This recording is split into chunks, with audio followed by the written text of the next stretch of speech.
교수님이 봤을 때는 어떤 기업이 투자를 할 만한 그런 값어치가 높아지는 기업이라고 보세요? 네, 우선 이제 이게 세 가지를 말씀드리고 싶은데 우선 근데 요즘 주식 시장에서 저희가 이제 또 퀀트로 해가지고 네. 주식 투자 종목을 고르는데 특허가 많은 기업이 주가가 좋다라는 결과가 나오더라고요. 해외에서도 전체적으로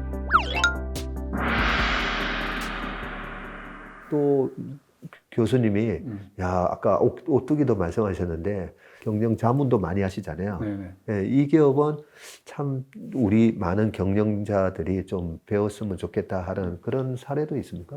삼성전자의 반도체 사입니다. 어, 반도체. 예. 이 반도체가 얼마나 우리의 민족에 좀 이렇게 큰 힘이 되고 있습니까? 예. 뭐 하이닉스하고 삼성전자 빼면 지금 뭐 주식시장이 뭐나 이게 삐끗하겠어요. 반도체는 이제 1983년 3월에 이병철 회장이 궁극적인 점적에 이제 들어가겠다 결정 내리셨는데 이병철 회장이 그때 그 1910년생이니까 74살이었거든요. 예. 그때 이미 병도 있었고요. 예. 본인은 한국 최고 재벌의 회장이니까 구태여 힘든 반도체 들어갈 필요가 없었어요. 그렇네요. 뭐 돈도 없고 그때 반도체는 삼성전자가 꿈도 꿀 수 없는 저기 그 돈이 들어가는 사업이었거든요. 네. 그리고 기술도 없고 뭐 인지도도 없고 그런 상황에서 반도체는 산업의 쌀이거든요. 그러니까 이 그 산업의 쌀을 해야만 우리가 이제 인류 회사가 될 수 있다는 그 신념을 하에 이제 들어간 거거든요. 네. 그러니까 본인의 많은 저기 그 위험을 무릅쓰고 한 거예요. 그래서 어려울 때마다 기업인들한테 위험 부담이 기업의 본질이다. 위험을 무릅쓰고 그러니까 위험을 부담하고 과감하게 투자하고 교육하고 하는 것이 이제 기업 경영의 본질이자 기업 경영의 즐거움이다라는 이게 철학을 수시로 이게 잊어먹지않게 가르쳐 주고 싶습니다. 반도체 이제 사이클을 타기 때문에 그런 것인데 이런 때도 이게 삼성전자 잘하고 있습니다. 왜냐하면은 네. 사이클을 탈 때 다른 회사들이 이거 감산을 하고 투자 안 하거든요. 예. 어차피 이게 그 다시 되게 좋은 시절이 오거든요. 저는 예. 올해 3, 4분기 정도로 봅니다만은 예. 그러면 이게 값이 확 올리면 또 이제 수요가 늘어나면은 이미 투자를 해놓은 회사만이 덕을 보거든요. 예. 삼성전자 계속 투자를 하고 있거든요. 예. 그러니까 이번 치킨 게임이란 말은 저거 쓰고 싶지는 않은데 분명히 사이클 올 거 대비해서 투자를 줄이지 않고 계속 투자를 하는 전략은 이런 사이클을 타는 산업에서는 상당히 좋은 전략입니다.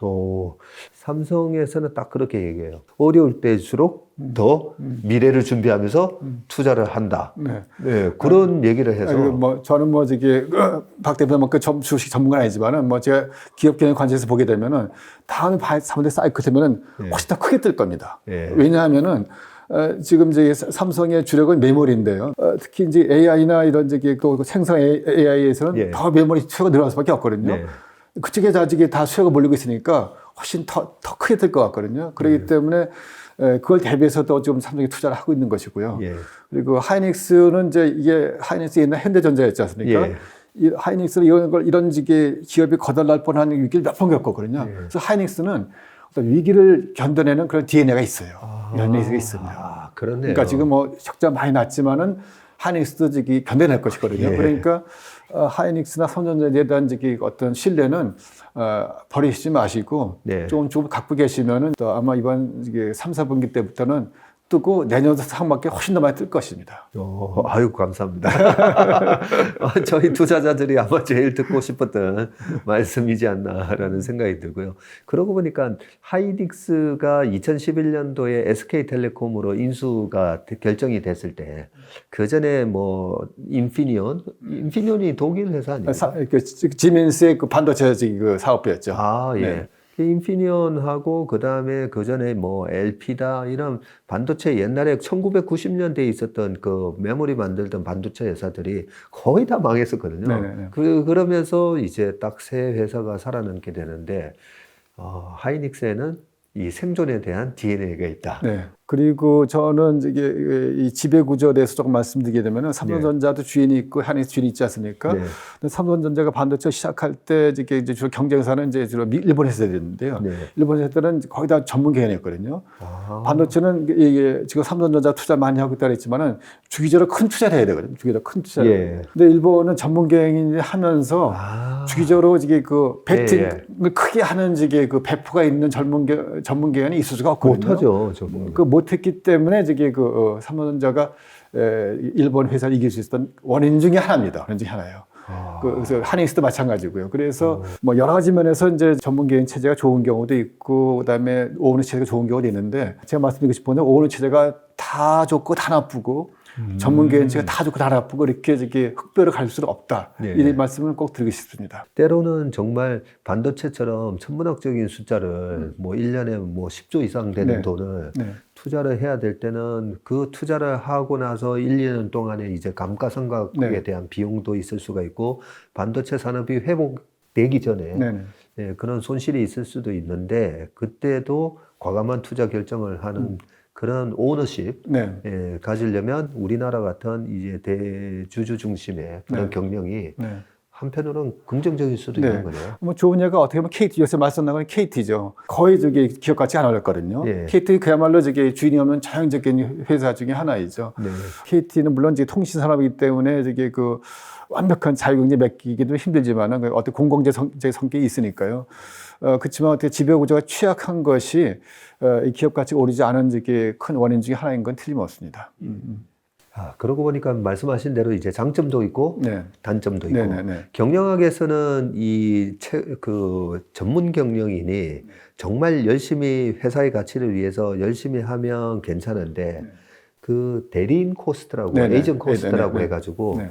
이 맡겨놨더니 주주가 저 사람 잘하겠지 하고 맡겨놨더니 네. 이 딴짓을 한다든지 네네네. 뭐 그런 일이 발생했을 때 이제 회사의 가치를 좀 네. 갉아먹잖아요. 네네. 근데 최근에 그 SM 엔터테인먼트의 네네. 그 사태를 네. 보시면 어떻게 보면 SM이라는 게 이수만 수만. 회장의 이니셜을 따서 네. 만들었는데, 네. 아니 어떻게 그 본인이 만드신 회사에서 네. 오히려 이제 라이크 기획이라는 다른 법인을 만드셔가지고 매출의 거의 6% 가까이, 그래서 매년 한 200억씩 해가지고 한 1,400억이라는 돈을 이 라이크 기획이라는 회사로 이렇게 좀 이렇게 했어요. 네. 그런 거 보면 이게 뭐 대주주 오너십을 갖고 있다고 해서 또 오너십을 갖고 있는 건 아니구나. 참 그런 생각이 들고, 어떤 사람은 보면 정말 책임감과 사명감으로 지분이 없어도 정말 오너십을 갖고 일하는 사람이 있고, 네. 그런 면에 있어서 우리나라의 경영 시스템이 그 요즘 이제 국민연금 얘기가 많이 나오거든요. 네. 국민연금이 계속 이제 자본이 커지다 보니까 우리나라 대기업의 주요 주주 보면 국민연금이 이제는 거의 네. 2대 주주, 3대 주주 네. 많이 나오거든요. 그런 면에서 저는 국민연금이 기업의 경영이 그 사람이 대주주든 전문 경영인이든 국민연금이 조금 주주로서의 감시 역할을 좀 강화해야 된다. 네. 저는 그런 생각을 합니다. 그렇죠. 저는 기업의 추구해야 가치는 주주 가치 극대화를 해야 되고, 주주 가치 극대화는 결국 이제 이익 극대화에서 오는 것이거든요. 그래서 여기서 말하는 이익은 단기 이익이 아니고 장기 이익이죠. 장기 이익을 극대화하기 위한 것을 그 목표로 하면은 자연스럽게 주주 가치 극대화가 되는데, 네. 그 과정에서 개인적인 욕심을 챙기려는 그 욕심은 결국 주주 가치 극대화에 도움이 되지 않는 것이거든요. 그래서 어떻게 해서든지 주주 가치 극대화, 장기 이익 극대화라는 그런 철학이 거의 모든 기업에 이제 뿌리 내리라는 본다 그러는데요. 저는 그런 면에서 이제 기업 문화 참 중시하거든요. 기업 문화요. 예. 그래서 제가 기업 문화라는 책도 이제 한 권 썼습니다만은, 여러 가지 기업 문화에 대해서 생각을 해봤는데, 가장 좋은 기업 문화는 이 오너서부터 말단사원까지 진정한 의미의 주인의식을 갖고 있는 거. 주인을 갖고. 이 회사가 내 회사다라는 생각을 갖고 있거든요. 남의 내가 돈 받고 일하는 이제 그 머슴이 아니라 이 회사가 내 회사다 하고 그러는 거예요. 그런 의식을 확실히 갖고 있으면은 기업의 이익을 해치는 점 이익을 안 하죠. 이번에 현대그룹도 현종 회장이 또 큰 벌금을 물게 되지 않았습니까? 네, 그것도 결국 이제 아까 SM 케이스와 비슷하게 이제 오너가 회사에 손을 끼쳤다는 것인데, 사실 자기가 대주주이니까 이제 마음대로 할 수 있으니까 이게 어떻게 해서 돈이 이제 개인 돈하고 이제 혼동될 수가 있죠. 하지만 정말 이 기업이라는 것이 정말 소중한 사회 자산이라는 생각을 아주 강하게 갖고 있고, 내가 그 회사의 주인이라는 생각을 있으면은 내 주인의 이익을 해치는 일을 안 하죠. 그러니까 그렇게 회사에 돈을 빼는 거는 주인이 주인의 이익을 해치는 것이거든요. 네. 그런 주인의식, 아까 말한 개인은 자기 개인만 생각한 거고, 그러니까 내가 회사의 주인이라는 것은 정말 이 회사의 주인이다. 그런 진정한 의미에 그러면 그런 짓을 안 하죠. 예.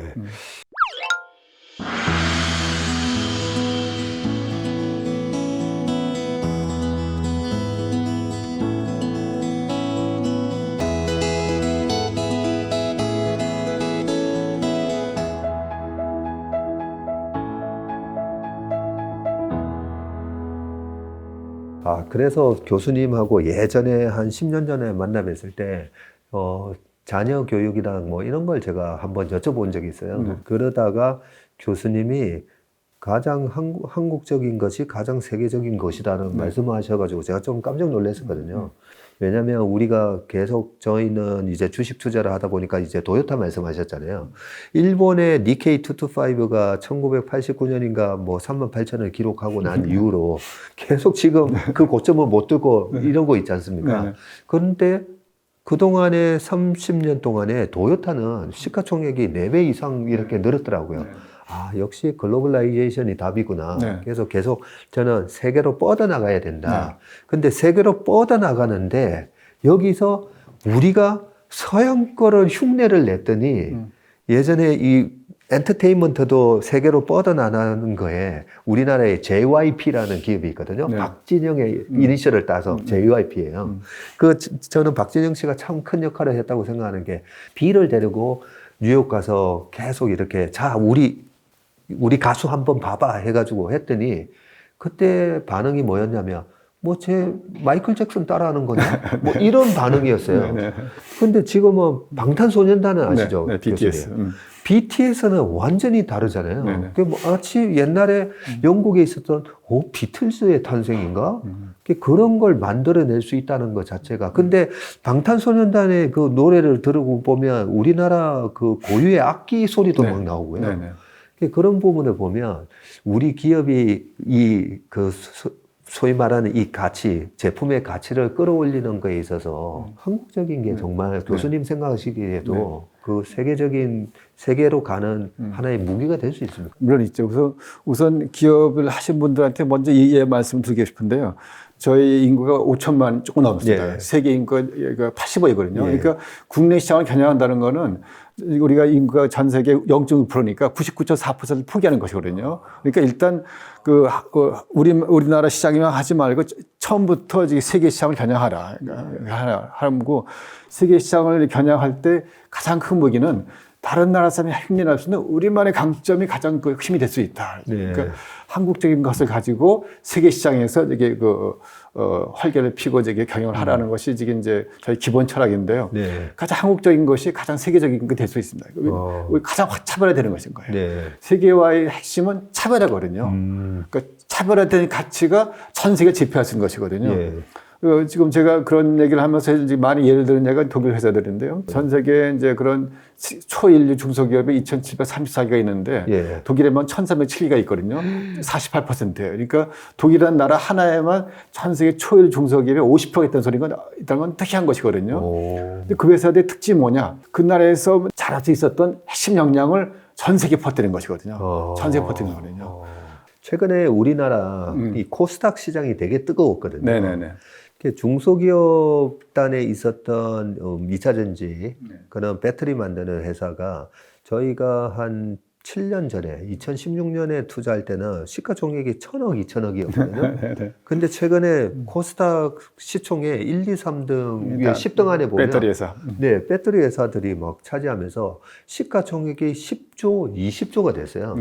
너무나 뿌듯한 거예요. 그래서 제가 보면서 그때도 이제 배터리, 전기차로 가는 새로운 모멘텀이 생겼는데 거기에서 우리나라 배터리가 1등인가 봤더니 LG화학 그때 당시에는요, 삼성 SDI 세계적인 1등이더라고요. 그런 측면에서 저는 또 하나의 이제 의문점은 과연 우리나라 대기업이 이 중소기업을 키워줄 수 있는, 중소기업의 이익을 어느 정도 보장해 줄 수 있는 그런 문화가 탄생할 수 있는가라는 부분에 있어서 아까 그 독일 회사 그런 중소기업이 생겼잖아요. 히든 챔피언들이.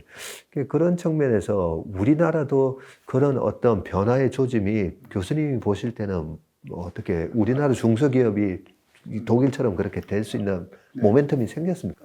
이게 조금 생겼다고 보는데요. 우선 이제 요 말씀 시작하겠습니다. 이게 그 회사와 협력회사의 관계를 볼 때, 네. 예를 들면 독일의 보시라는 회사거든요. 보시요. 보시. 세계 최고의 이게 그 자동차 부품 회사죠. 네, 그 뭐 부품 거의 외형만 따지면은 삼성전자 비슷하거든요. 네. 근데 이제 그런 회사가 또 독일이 재밌는 게 그런 회사가 이렇게 상장 안 했어요. 아, 보시는 상장을 안 했군요. 네. 독일은 그런 회사 많아요. 그러니까 이게 그 아주 좋은 회사인데 이게 상장 안 하는 회사 되게 많아요. 그러니까 이 독일 사람들은 상장 안 해서 이게 주식값을 챙겨 그런 걸 생각하지 않는 사람들이 많고 그냥 또 상장하면 이게 규제도 많이 들어오잖아요. 그런데 보시의 어떤 철학이 있냐면은 굉장히 특허를 많이 내거든요. 협력회사가 예. 인류야 내가 인류가 된다. 아. 그 협력회사를 주어 짜면은 예. 협력회사 약해지고 그럼 나도 약해지는 거거든요. 그래서 보시가 내는 특허의 상당 부분이 협력회사와의 이제 관계가 생긴 것이고요. 예. 협력회사가 내는 특허 상당 부분이 보시의 지원으로 되는 것이고요. 그러니까 그 첫째로 협력회사가 인류가 돼야 내가 인류가 된다는 생각이 있어야 된다고 보고요. 그러니까 만약 삼성이나 이제 현대가 수많은 협력회사 권역이 있는데 그 회사들로 하여금 삼성이나 포스코, 현대 이외에도 납품할 수 있게 해줘야 돼요. 아. 그래야만 이제 그게 경쟁인 거죠. 나한테만 납품하게 되면은 다루긴 좋죠. 예, 이제 먼저 갑질할 수 있는데 예. 걔네들 약해지거든요. 그 회사들이 강해져야만 이게 내가 인류가 되는 것이거든요. 그러니까 좀 더 자신을 갖고 예. 협력회사들 마음대로 이게 날개를 펴고 다른 회사들 납품할 수 있게 하고 그리고 협력회사들과 계속 협력을 하면서 특허를 하라고 혁신하라는 말씀하고 싶다. 또 하나 좀 이게 또 말씀드리고 싶은 거는 우리 이제 제가 대학에 있었습니다만 수많은 청년들이 이제 삼성고시 보지 않습니까? 예. 10만 명. 10만 명 보다 5천 명에서 5천 명 보면 얼마 보내니까 거의 다 떨어지거든요. 네. 근데 독일은 중소기업들이 10만 명을 채용하고 있거든요. 매년 네. 일자리를. 그러니까 우리가 만약에 이제 중소기업들이 10만 명을 이제 애들 채용한다면은 청년 실업 걱정이 없겠죠. 그런 면에서 제가 말씀드리고 싶은 것은 그렇게 해서 들어온 대기업에 있는 수많은 뛰어난 청년들이 큰 공룡의 부품에 지지 않는 거예요. 예. 삼성에 들어가면 그 큰 회사에 조그만 일, 그 황당한 일만 예. 하는 경우가 대부분이죠. 대기업에 그럴 수밖에 없는 상황이 많거든요. 예. 젊은 신입사원들의 상당수가 기업가 정신이 있어요. 아. 저희가 아까 독일 사람들보다 저희가 평균 IQ가 높거든요. 평균 예. IQ가. 그러니까 예. 우리 민족의 그 IQ가 높은 편입니다. 예. 근데 그래서 그런 IQ 갖고 있는 민족 중에서도 좀 괜찮은 그 학생들만 해서 뭐 삼성에 들어갈 수 있고 현대 들어갈 수 있지 않습니까? 그 학생 상당수가 그 기업가 정신이 있거든요. 근데 이게 이제 거기서 이제 5년, 10년 하다 보면 그 정신이 없어지고 마치 공무원처럼 돼가는 거예요. 그 기업가 정신이 없어진 것이거든요. 예. 그런 걸 직시하면은 회사 내에서 스타트업을 양성한다든가 아주 조금 시작하고 있지 않습니까? 네. 그러니까 대기업이 꼭 스타트업을 양성하라는 것을 포함해가지고 이 대기업에 있는 수많은 젊은 청년들의 기업가 정신을 살릴 수 있는 기업 문화, 그 기업가 정신을 발휘할 수 있는 시스템을 더 갈고 나가면은 계속 회사에서 스핀업을 하면서 더 좋은 중소기업이 나올 수 있고 그렇거든요. 그러니까 이 삼성이나 이 대기업에서 이 젊은 사원들 보는 시각이 이 많은 대리 이하의 젊은 청년들이 다 창업해서 크게 될 수 있는 청년이다라는 생각을 갖고 한번 그 인사관리를 하는 것도 괜찮을 것 같습니다. 두 가지 말씀해 주셨는데 먼저 첫 번째 그 협력회사가 인류가 돼야 우리도 인류가 된다. 네. 그 부분에 있어서 제가 지금 10년 동안에 어떤 변화가 우리 배터리 회사 있잖아요. 네네. 보면 2009년, 10년, 11년도에 지금의 그 시가총액 1, 2, 3 등을 차지하는 그 배터리 회사 중에 그런 일이 있었거든요. 우리한테만 납품해야 되는데 너네가 저쪽하고 접촉해서 저쪽에다가 납품하려고 해? 갑질이죠. 네. 그러면 이제 너네는 우리 회사 끝이야. 라는 실제 사례가 있었고요. 그런 것 때문에 이제 납품을 못하는 그런 어려움이 생기면서 주가도 큰 폭으로 빠지기도 했고, 그러다가 이제 그 두 회사 모두가 지금은 다 잘 되기도 했는데요. 일단은 그 교수님이 경영 자문도 많이 하시고 오늘 이 방송을 많은 기업가 분들도 많이 본다고 보거든요. 네, 그런 측면에서 우리가 이 협력사들을 정말 인류로 만들어줘야 우리 큰 기업들도 인류가 된다라는 거. 네, 그게 앞으로 우리 기업들이 가야 될 방향인 것 같네요, 보니까. 아까 히든 챔피언 얘기했단 말이죠. 또 경영이 사실 이제 이게 정도가 없거든요. 뭐 하나만의 기준이 아니거든요. 협력회사들은 그 히든 챔피언도 어떤 처처를 갖고 있냐 말이죠. 많은 경우 부품도 제가 만들어야 할까요. 왜냐하면 내가 원하는 품질을 남한테 맡겨서는 안 되겠다. 그러니까 아주 세상 부품까지도 직접 만들어지기 회사가 참 많거든요. 저는 그것이 뭐 반드시 좋다고 생각하지 않습니다만은 그건 무슨 뜻이냐면은 정말 초부가가치 만들려면은 처음부터까지 모든 공정이 다 인류가 돼야 된다. 그것을 남한테 맡겨서 하려면 내가 직접 하는 한이 있더라도 그 철학이 중요하다고 보는 것이죠.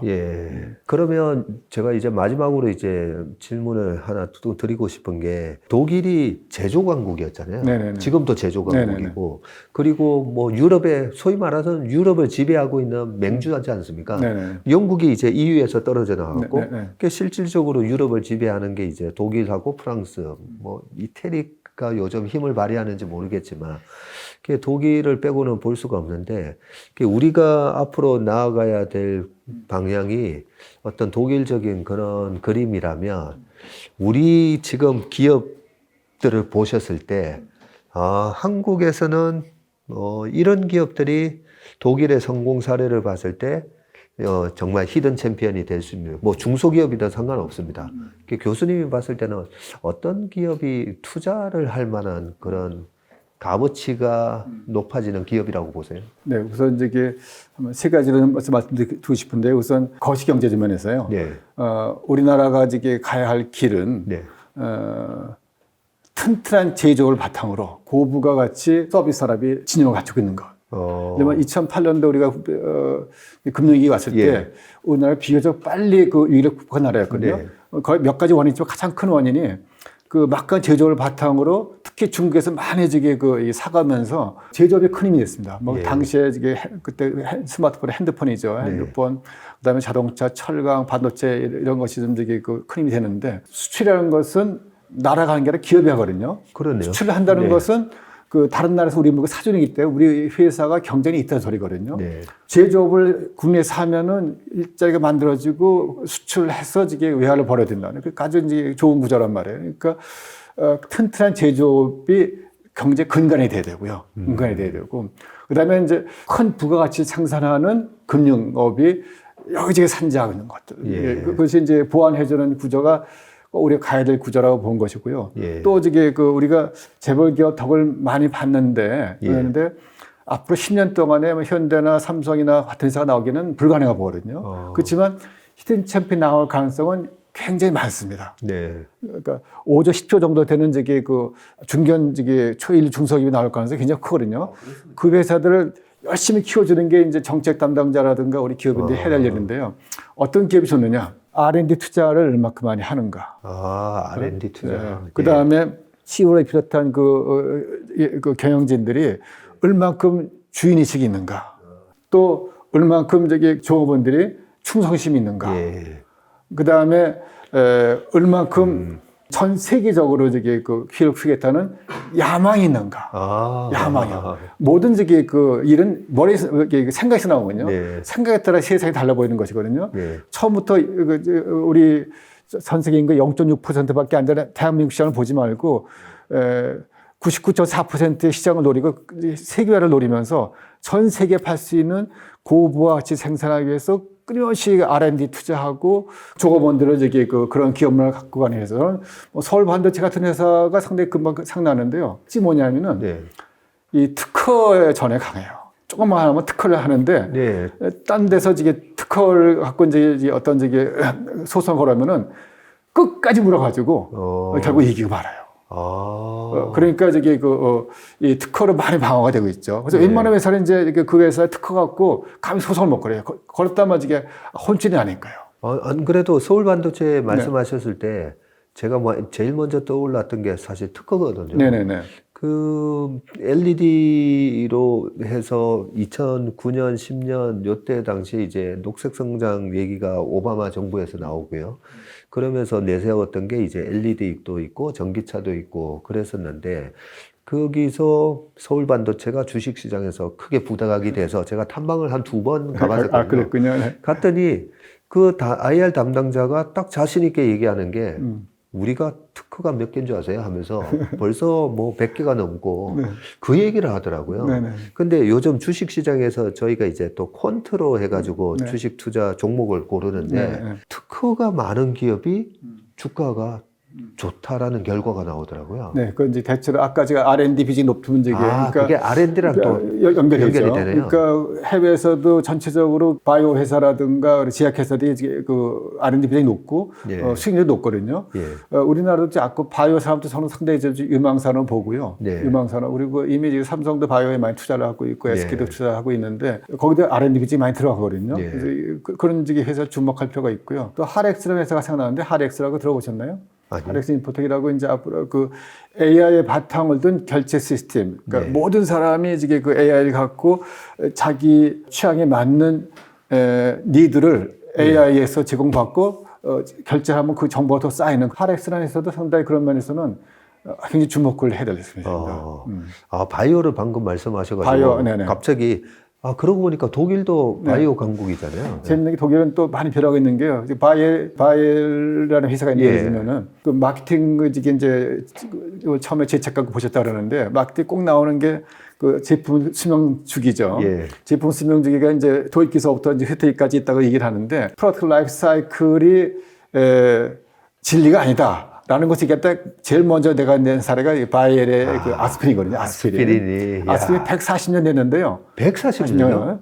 지금도 이게 뭐 성장기는 아니지만 계속 이게 그 잘 팔리고 있어요. 예. 쇠퇴기는 뭐 들어서 않습니다. 그러면 고성장기가 있고 성장기, 성숙기 있었는데 지금까지 성숙기예요. 계속 성숙기로 네, 네. 그냥 100년 이상. 야. 네, 계속 용도가 발견되는데 제가 하고 싶은 얘기는 최근에 그 바이오 아마 이제 4월 1일자로 알고 있는데요. 미국 사람을 CEO로 영입했어요. 바이엘이요? 네, 바이엘이. 그러니까 미국 바이엘 이제 CEO가 미국 사람이 됩니다. 독일 사람이 아니고. 그만큼 저기 그 CEO가 누군지 상관하지 않을 정도로 세계화의 물결은 이제 그 거스를 수가 없고 세계에서 제일 큰 그 좋은 식품 회사가 네슬레거든요. 예. 네슬레가 한때는 제가 가르칠 때는 의사의 그 구성원 전원이 스위스 사람이 아니었어요.